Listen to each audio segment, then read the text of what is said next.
La Bible en un an, le 9 mai, le premier livre de Samuel, chapitre 8, verset 1 au chapitre 9, verset 27, le livre des psaumes, chapitre 106, verset 1 à 48, le livre des proverbes, chapitre 14, versets 16 et 17, l'évangile de Luc, chapitre 12, versets 8 à 34. 1 Samuel chapitre 8. Lorsque Samuel devint vieux, il établit ses fils juges sur Israël. Son fils aîné se nommait Joël et le second Abijah. Ils étaient juges à Beër-Shéba. Les fils de Samuel ne marchèrent pas sur ses traces. Ils se livraient à des profits malhonnêtes, acceptaient des cadeaux et tordaient le droit. Tous les anciens d'Israël se rassemblèrent et allèrent trouver Samuel à Rama. Ils lui dirent, « Te voilà vieux et tes fils ne marchent pas sur tes traces. Maintenant, établis sur nous un roi pour nous juger, comme on en trouve dans toutes les nations. » Cela déplut à Samuel qu'il dise, « Donne-nous un roi pour nous juger. » Et il pria l'Éternel. L'Éternel dit à Samuel, « Écoute le peuple dans tout ce qu'il te dira, car ce n'est pas toi qu'il rejette, c'est moi, afin que je ne règne plus sur eux. » Ils agissent envers toi comme ils l'ont toujours fait depuis que je les ai fait sortir d'Égypte jusqu'à aujourd'hui. Ils m'ont abandonné pour servir d'autres dieux. Écoute-les donc, mais donne-leur des avertissements, fais-leur connaître les droits du roi qui régnera sur eux. Samuel rapporta toutes les paroles de l'Éternel au peuple qui lui demandait un roi. Il dit, « Voici quels seront les droits du roi qui régnera sur vous. Il prendra vos fils et les mettra sur ses chars, ou parmi ses cavaliers, ou encore ils devront courir devant son char. Il fera d'eux des chefs de milliers et des chefs de cinquantaines. Il les emploiera à labourer ses terres, à récolter ses moissons, à fabriquer ses armes de guerre et l'équipement de ses chars. Il prendra vos filles pour faire d'elles des parfumeuses, des cuisinières et des boulangères. Il prendra la meilleure partie de vos champs, de vos vignes et de vos oliviers, et la donnera à ses serviteurs. Il prendra la dîme du produit de vos champs et de vos vignes et la donnera à ses serviteurs. Il prendra vos esclaves et vos servantes, vos meilleurs bœufs et vos ânes, et se servira d'eux pour ses travaux. Il prendra la dîme de vos troupeaux, et vous serez vous-même ses esclaves. Alors vous crierez contre votre roi, celui que vous vous serez choisi, mais l'Éternel ne vous exaucera pas. » Le peuple refusa d'écouter Samuel. « Cela ne fait rien, dirent-ils. Il y aura quand même un roi sur nous, et nous aussi nous serons pareils à toutes les nations. Notre roi nous jugera, il marchera à notre tête et conduira nos guerres. » Après avoir entendu toutes les paroles du peuple, Samuel les répéta à l'Éternel, et l'Éternel lui dit, « Écoute-les et établis un roi sur eux. » Samuel dit aux hommes d'Israël, « Que chacun retourne dans sa ville. » 1 Samuel chapitre 9. Il y avait un homme de Benjamin, appelé Kis. Il était fils d'Abiel, petit-fils de Tsoror, descendant de Bekorath, d'Aphiac, lui-même fils d'un Benjaminite. C'était un vaillant guerrier.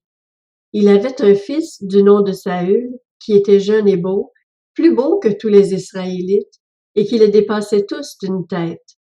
Les ânesses de Kis, le père de Saül, s'égarèrent, et Kis dit à son fils Saül, « Prends avec toi l'un des serviteurs, lève-toi et va à la recherche des ânesses. » Saül traversa la région montagneuse d'Éphraïm et le pays de Shalisha sans les trouver.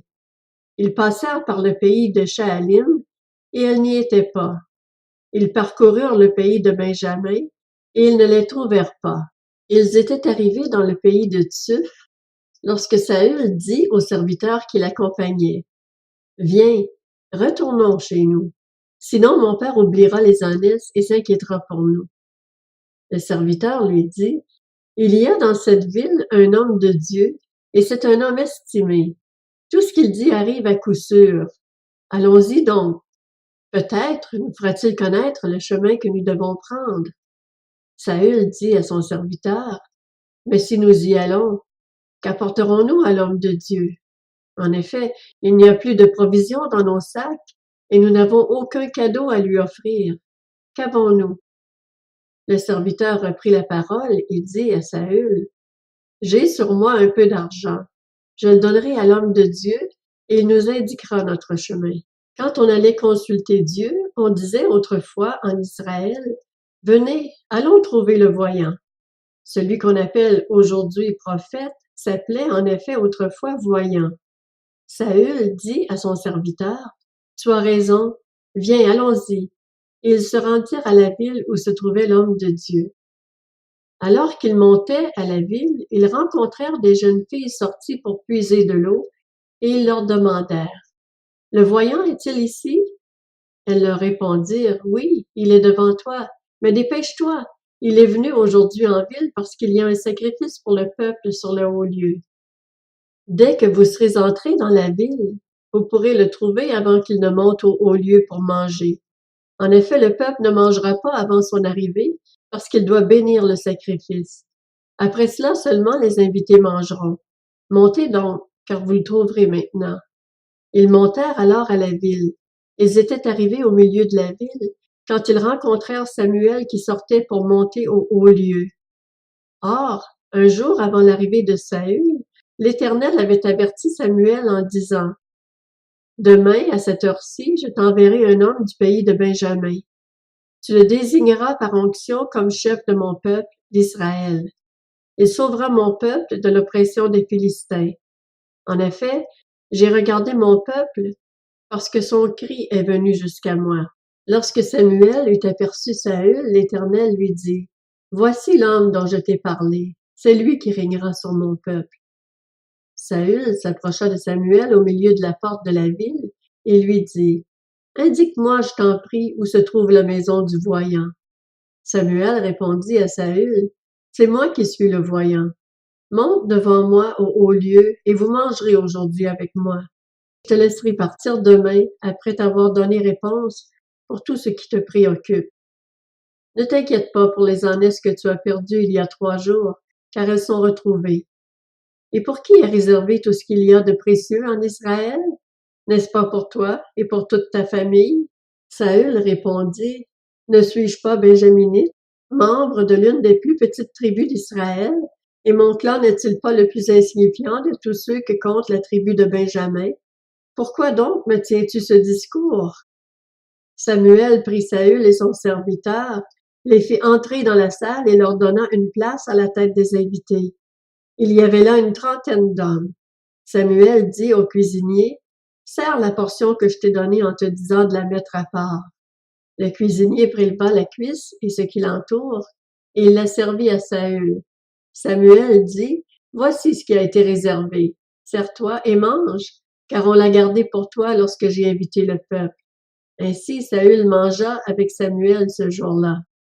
Ils redescendirent du haut lieu à la ville, et Samuel s'entretint avec Saül sur la terrasse du toit. Puis ils se levèrent de bon matin. À l'aurore, Samuel appela Saül sur le toit en disant, « Viens et je te laisserai partir. » Saül se leva et ils sortirent tous les deux, Samuel et lui. Quand ils furent descendus à la limite de la ville, Samuel dit à Saül, « Dis à ton serviteur de passer devant nous. » Le serviteur passa devant. « Arrête-toi maintenant, reprit Samuel, et je vais te faire connaître la parole de Dieu. » Le livre des Psaumes, chapitre 106. Louez l'Éternel. Célébrez l'Éternel car il est bon. Oui, sa bonté dure éternellement. Qui pourra dire l'extraordinaire façon d'agir de l'Éternel et proclamer toute sa louange? Heureux ceux qui respectent le droit, qui pratiquent la justice en tout temps. Éternel, souviens-toi de moi dans ta bienveillance pour ton peuple. Interviens pour moi en accordant ton secours. Ainsi je pourrai voir le bonheur de ceux que tu as choisis, me réjouir de la joie de ton peuple et partager les louanges de ton héritage. Nous avons péché comme nos ancêtres, nous avons fait le mal, nous sommes coupables. Nos ancêtres en Égypte n'ont pas compris tes miracles. Ils ne se sont pas rappelés le grand nombre de tes bontés. Ils se sont révoltés près de la mer des roseaux. mais il les a sauvés à cause de son nom, pour faire connaître sa puissance. Il a menacé la mer des roseaux et elle s'est desséchée, et il les a fait marcher à travers les abîmes comme dans un désert. Il les a sauvés de celui qui les détestait, il les a rachetés du pouvoir de l'ennemi. L'eau a recouvert leurs adversaires, pas un seul n'a survécu. Alors ils ont cru à ses paroles, ils ont chanté ses louanges, mais bien vite ils ont oublié ce qu'il avait fait, ils n'ont pas attendu la réalisation de ses plans. Ils ont été saisis de convoitise dans le désert, ils ont provoqué Dieu dans les lieux arides. Il leur a accordé ce qu'ils demandaient, puis il a envoyé le dépérissement dans leur corps. Dans le camp, ils se sont montrés jaloux de Moïse et d'Aaron, le saint de l'Éternel. La terre s'est ouverte, elle a englouti Dathan et s'est refermée sur la troupe d'Abiram.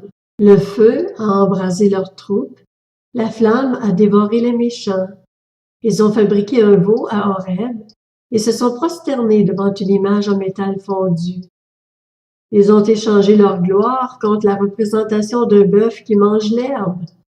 Ils ont oublié Dieu, leur sauveur, qui avait fait de grandes choses en Égypte, des miracles dans le pays de Cam, des prodiges à la mer des roseaux.